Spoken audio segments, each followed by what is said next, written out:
All right, so I went back to Evil Corp a day early and ended my vacation because I was starting to get, just really depressed sitting at home beyond normal depression. And so I went back in and I looked at my inbox and messages and requests that I had sitting there, and literally there were hundreds of them.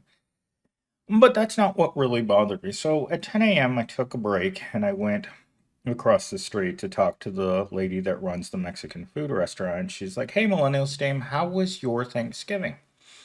And it was around probably 10 or more times that someone has asked me that exact same question. Except since she's not my coworker, she didn't get the cookie cutter answer. She got this answer. So I told her that I spent Thanksgiving getting drunk and I was angry. And she asked me, "Why are you angry?" "Because I'm alone." "Why are you alone?" "Because I'm angry." And she couldn't understand that I was trying to be funny. Because the holidays aren't for people like us. For people who look at the images on the TV of people celebrating their holidays in snowy places with smiling people. And then she asked me about where my family was. And I've known her for 3 years. And again, this is what I mean when I say we have the same conversations with people every day. She's the classic NPC response.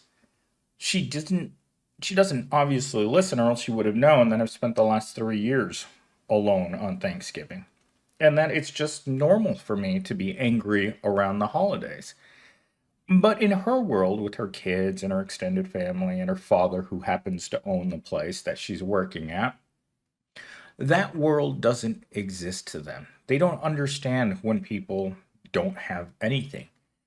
And so when I think about that, I wrote this. When people ask you these questions, it just reminds you of not being able to afford anything. In fact, one of the ladies that I was talking to this morning, she was telling me about how great it is to have all of her cars paid off. She doesn't have any more car payments.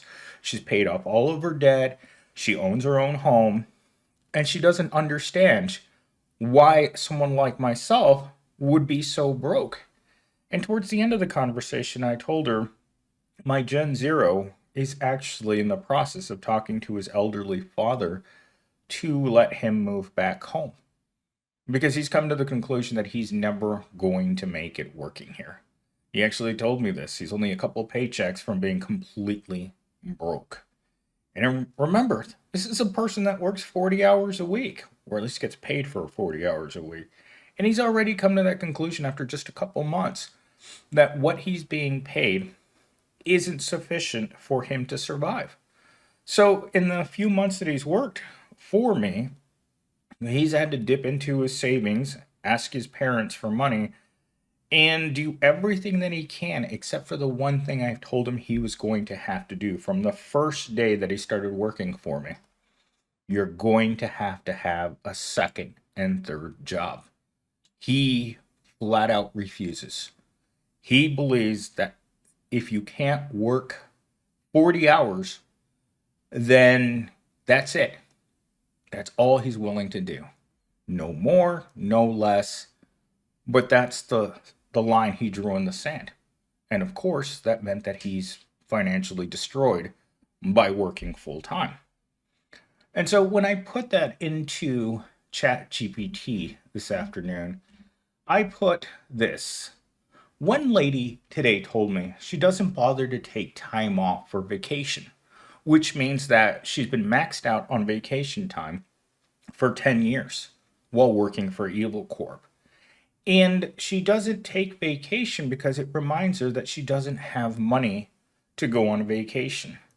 So instead, she just lets the corporation rip her off on her time off. And I think a lot of people are that way. I know that I at least 4 or 5 people that have worked for this company for a long time that just don't bother. They don't want to be reminded that life isn't affordable for them and that there are consequences.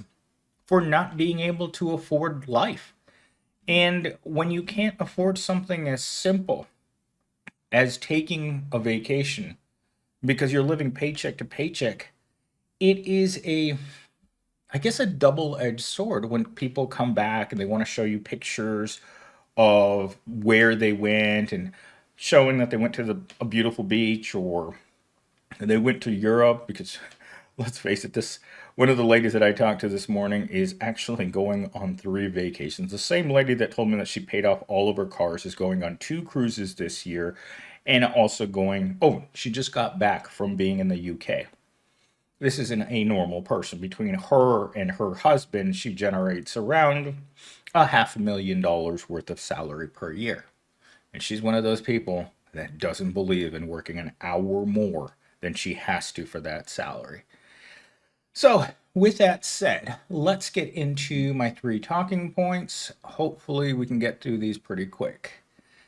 You ever feel like the holidays aren't for people like us? Like they're just this cruel little show. You watch other people pack their bags, book their flights, and snap pictures on some sunny beach while you're here, counting every penny just to keep the lights on. Which is really funny because this lady that I was talking to is very frugal. She shops at Goodwill, she saves her money, she does all of these things, but she does splurge on that one thing. She loves to travel. And having 4 children doesn't mean that traveling is easy. They're all in high school, but she makes that effort to save all of her money so she can travel several times a year. And she's another one of these people that's maxed out on vacation time, but still tries to use as much of it as humanly possible. These are also the kind of people that if they did go on a vacation, they would bring their work computer and they would work while they were on vacation. In fact, I was talking to a lady that just came back from Asia who was out on vacation but spent all 30 days that she was on vacation working for at least 4 hours a day. This is the kind of dedication they have. And this is the kind of people they want to hire. They don't want to hire someone like me. Someone who shows up at work disgruntled after being off for a few days because, as I told her in our company chat, there's no fun in my life. And there's no enjoyment. There's nothing except for 2 things: fear of losing your job and not making it to your next paycheck because you don't get paid enough. And what was the first thing she said to that? Oh, you need to get a roommate. I was like, really? The answer to my financial problems are getting someone to live with me that has a substance abuse problem. That's going to fix things. I assure you, that's only going to make things worse. All right, so here we go with our second talking point. People say, take a break. You deserve it. But do I?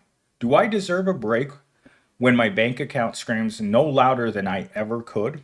Time off just reminds me of everything I don't have. No trips, no gifts, no moments to relax. It's like taking a magnifying glass to my life and seeing every crack up close.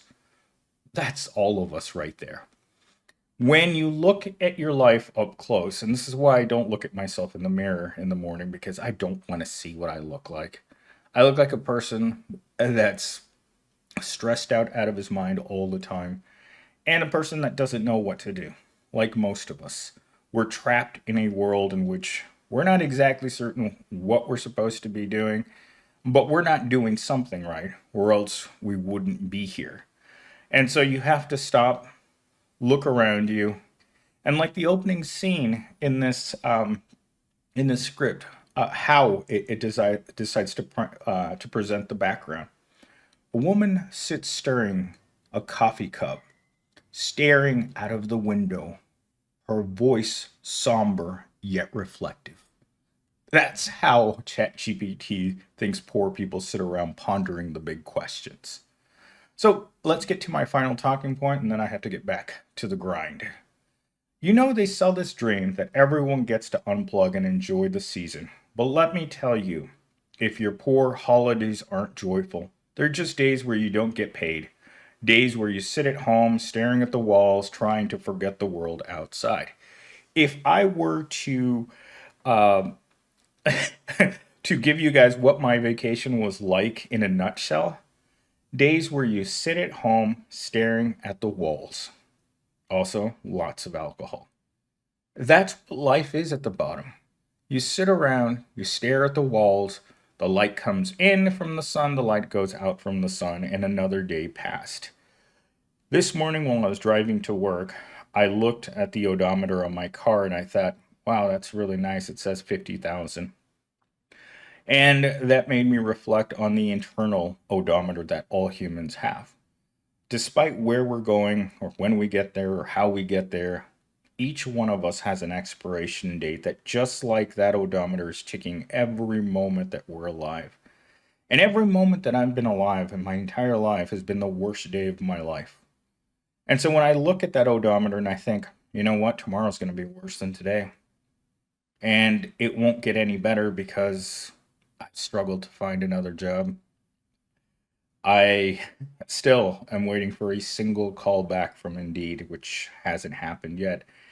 And this morning, my employee, my Gen Zero, was scrolling through Indeed looking for jobs that paid more money than what he currently makes. Well, let's just say he failed at that. Like, like most of us fail. And so he just looked at me like, I don't have any options. And I told him, you've known that since day one. You've been trying to fight back against a system that doesn't want you to win. Luckily, you're a person that has that ace in the hole. Elderly parents with a large house that can take you back in without any financial struggles on their part at all. And that's where people are going to have to go. In fact, I was just talking to a cashier, an elderly cashier, probably in her 60s or 70s. And she said, you don't know how many people I know that have never moved out of their parents' house. They're 40 or 50 years old now, and they're still living with their parents because that job, after they went to college, never manifested itself. So they've been working in grocery stores and retail, warehouse, all the low level jobs, and now they're old and they're single. And their only hope is to make it to an age in which they they can go into the pine box community without suffering much. But I hope you guys enjoyed this. I have to run back to work because I'm already late, and I will render this when I get home. Again, I don't know what art you guys are going to be looking at or what this is going to feel like, but I hope you guys enjoyed it, and I will talk to you guys tomorrow.